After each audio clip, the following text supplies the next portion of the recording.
Love leaves room for us to say, I won't. Grace and peace, everybody. Welcome to Sabbath School Study Group. This is part 2 of our 5-part series on covenantal love. We established what a covenant is based on God's character and his word. When God makes a promise, he presents himself as the promise keeper as much as he himself is the promise. We can count on the promise because God won't change. But now let's talk about conditionality and look at what God allows us to do in response to his character. He lets us choose. But before we look at us choosing, I want to thank you for choosing us. Thank you for choosing to watch this study.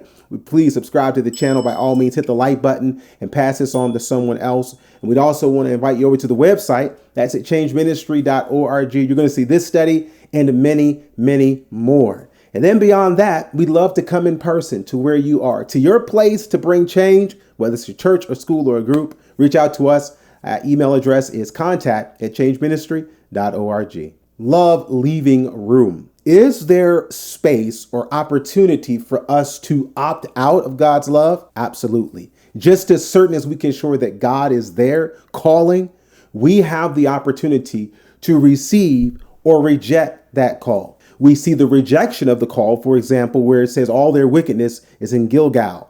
For there I hated them. For the wickedness of their doings, I will drive them out of mine house. I will love them no more. All their princes are revolters. Now, it's easy on face value to look at this and say like, wow, God can stop loving.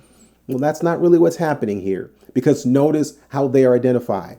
They're identified as revolters. God sends, God commissions, God gives his love, but we have the opportunity to reject it. In this instance, the revolters are revealing our choice. We can opt out. So we say, God, I don't want what you have. So by doing that, God takes back what we are giving back to him. It's not a matter of him withdrawing. It's a matter of us refusing to let him to deposit.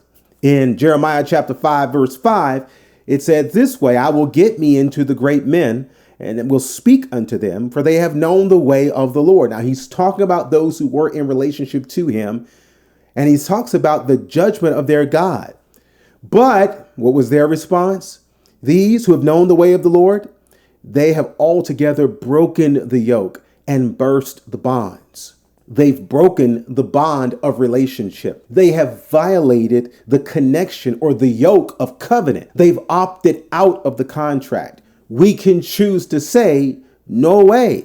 We can choose to say, no mas. We can choose to opt out just as much, though, as we can choose to opt in. Finally, in Romans chapter 11, verse 22, it puts it in this perspective. Behold, therefore, the goodness and severity of God.